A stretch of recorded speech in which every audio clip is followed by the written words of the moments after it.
সীমান্ত এলাকায় পর্যটকদের ছিনতাই সহ সন্ত্রাসী কার্যক্রম পরিচালনার উদ্দেশ্যে ভারত থেকে অবৈধভাবে আনা ভারী আগ্নেয়াস্ত্রসহ 3 সন্ত্রাসীকে আটক করেছে বিজিবি।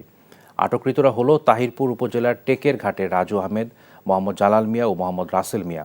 শুক্রবার রাতে এক সংবাদ সম্মেলনে বিজিবির Sylhet sector commander colonel Mohammad Saiful Islam Chowdhury জানান, শুক্রবার বেলা 12:30টার দিকে তাহিরপুরের পর্যটন এলাকা বড়ছড়ার একটি পরিত্যক্ত ঘর থেকে অত্যাধুনিক আগ্নেয়াস্ত্রসহ তাদের আটক করে সুনামগঞ্জ 28 বর্ডার গার্ড ব্যাটালিয়ন।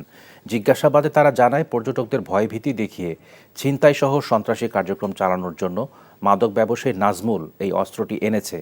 নাজমুলকে ধরতে অভিযান চলছে বলে জানানো হয় সংবাদ সম্মেলনে। আপনার কি কোনো জব এক্সপিরিয়েন্স আছে? তোর চাকরি দেখা আর আমার কপালে নেই। আমি চেষ্টা করছি, হচ্ছে না, এটা আমার দোষ। টাকা হলে মানুষের অবস্থান পরিবর্তন হয়, কিন্তু রুচির না। এমন ছেলের কাছে বিয়ে হলে যে কোনো মেয়ের আর্থিক নিশ্চয়তা থাকবে। টাকা পয়সা কি সব? আর একটা প্রাইভেট চাকরি করে তো সরকারি চাকরির জন্য চেষ্টা করা যায়। বেসরকারি চাকরি করতে গেলেও টাকা লাগে, লিঙ্ক লাগে, যেটা কোনোটাই আমাদের নেই। জীবনটাকে সবসময় সহজভাবে দেখবে। অর্থ মূল্য ছাড়া কোনো কাজের কোনো মূল্য কেউ দিতে চায় না। বিয়ে করে ফেলো আমাকে। খাওয়াবো কি তোমাকে? বেকার ছেলে মুখ দেখাটা একটা বিরক্তিকর। এক রত্তি